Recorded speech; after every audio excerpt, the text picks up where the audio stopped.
y'all, this is Brita, and I am the author and creator of The Happier Attorney. And in this channel, we talk about how you as an attorney can create a firm and a life that works for you so that you are earning what you're capable of earning and you are not overworking and you have a simple life that works for you. And in April, we are talking about money. And if you haven't looked at the first week, I'm going to direct you back to look at the first week. This is week 2, and we are talking about now that you have gotten real with yourself, hopefully, and that might have been painful, but it took a lot of courage to do that. So congratulations. I'm not trying to be flip on that. Really, it takes courage to get real with yourself. So this week we're talking about what to do now. Now, it might be bad for some of you. So let's first talk about what is the real issue. When you looked at what your finances were, is the issue that you're not bringing in enough money, or is the issue that it's all going out, or a combination of the two? So that's your first step, is to really examine what is the problem. Am I making enough money and just not spending it wisely, getting rid of it, not saving, all of the things, or do I really need to bring in more money? Or am I doing both, quite frankly? So regardless of what the situation is, what the problem is, the fix is going to take time and it's going to take money. And some of you are like, well, if I had money, that's the problem. I don't have money. Well, then you're going to have to spend some time on this, okay? Because this is not intuitive to most people, much less attorneys. If you knew how to fix this, if it was so easy to do on your own, you probably wouldn't be where you are.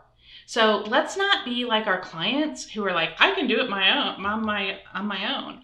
You're gonna probably need some help. The good news is that there's plenty of help out there, and a lot of it is free. But then you have to take the time to do it.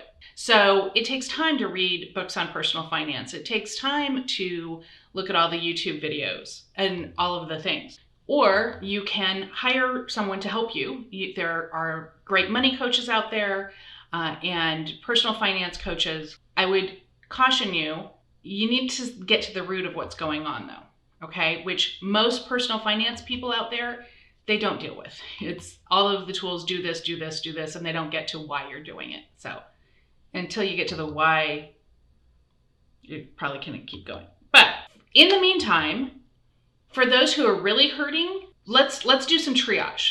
Let's stop the bleeding. We can work on like really deep fixes later on, but right now let's stop the bleeding. So what expenses can you cut right now? And that might be hard. That might even mean cutting staff. And I have had to cut staff that was dead weight. It's not pleasant. And it was them or me. That was the bottom line. If they weren't producing, they were hurting me. When I'm paying you as much as I'm paying me and you're not producing, that's a problem. Go through your clients. What clients, if you are still using hourly or were using hourly, owe you money? Go through your list. Can you cut a deal with them? So if somebody owes you 10 grand, would they pay you 5 to get rid of it? That works a lot of times. Go through your client list. If it's dead weight, if they're never gonna pay you, you've had it on the books for 4 years, get rid of it. Talk to your accountant and bookkeeper, get it off your books. Why? Because that will free you up. It frees up a lot of energy and a lot of mental space. It just does. And you constantly seeing that on your books just grates on you. Get rid of it. Don't spend good time and energy thinking and chasing after bad, okay? Learn flat fees and learn how to do them well. And yes, that is going to take an investment of time, and to really learn them well, money, okay? There's a great course. You can check it out on breedalong.com. I teach really well on how to use flat fees. There is no better investment for your practice. Why? Because if you learn flat fees well, you can use them so quickly. And the amount of money that you will make is exponentially more than you will invest. And it's fast. It's fast. So yes, you're going to be investing in your practice and other systems and marketing and coaching. And those things are going to take a little bit longer. So I get this question a lot, and as self-serving as it may seem, invest in learning flat fees first. because you get a great big bang for your buck and you can do it quickly. And then you have the money for all of the other things. Okay? So you're learning marketing last, quite frankly. If you're looking at your systems and how to fix your practice, and that's very counterintuitive. I know that the feeling is, oh my gosh, I need clients. I need more clients. I need more clients. And you're telling me to learn marketing last? Are you kidding me? Or invest in marketing last? Yes. And here's why. Hear me out. If your systems are not solid, which if you're having financial issues, your systems are not solid. Let's get real. You have to work on your systems first. Marketing has to be last, because it would be like opening a restaurant, opening the doors and letting people in when you don't have a cook and you don't have food prepped. Heck, you might not even have dishes. It would be a disaster, an absolute disaster. So you want your systems down before the people start coming in. And if you have clients now, great, but you certainly want your systems before the floodgates open. Okay, so you want your financial system down. You want your client intake system down. You want your work product system down, and your financial system and your client appreciation system. Then and only then, when you're solid, do you work on marketing and bringing more clients in and more clients in and more clients in, okay? And better clients. If you don't have any money to invest, that's okay.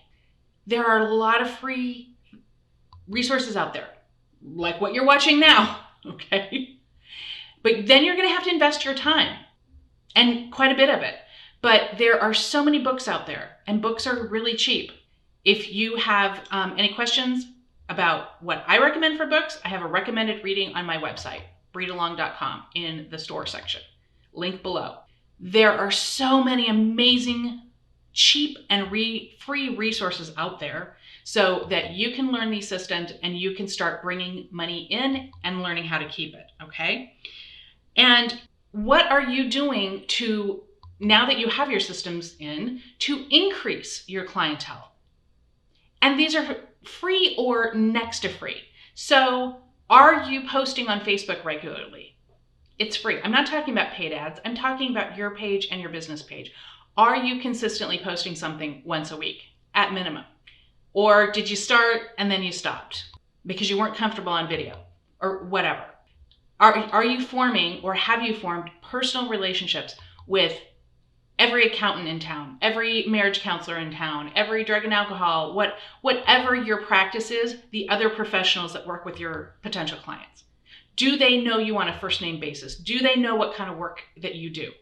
Or did you just meet them and exchange a card someday 4 years ago? Okay, big difference there. Big difference. But you have to be working consistently.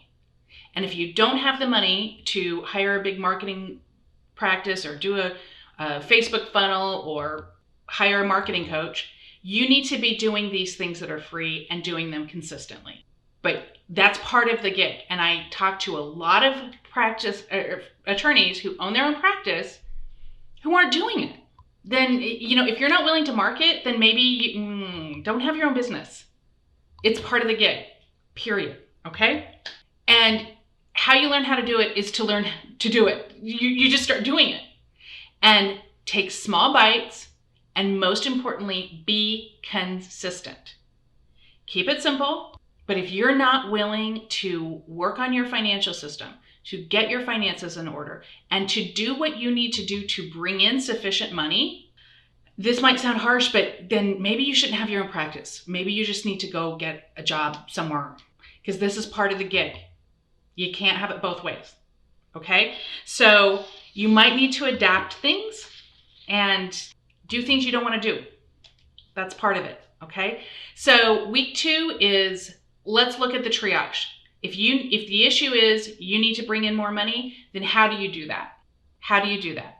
I've just given you a whole lot of ideas on how to do that. And if you start coming up with, yeah, but I can't meet with that person because, or, it's really uncomfortable. What am I going to say to that counselor? You need to work through those feelings and do it anyway, because that's part of the problem. Remember, the person who's responsible for this is you in the mirror. So you can go with those excuses that it's not comfortable for anybody, but you just have to keep doing it. Okay, so if you have gotten any value out of this video today, I would ask that you like, subscribe, share it, so that other attorneys can see this work and so that they can start addressing their issues as well, even though it's uncomfortable to do and hard to do. And if you are not a member of Attorney and Flat Fees on Facebook, please join. It's just Attorneys and Flat Fees. And if you would like more information on working with me or getting on my mailing list, just click the link below and you will be directed to my website. So we will see you next week, where we are going to continue on money and why we self-sabotage. Oh, I know. It's painful, but it's the only way to get to the root of it. So we'll see you next week.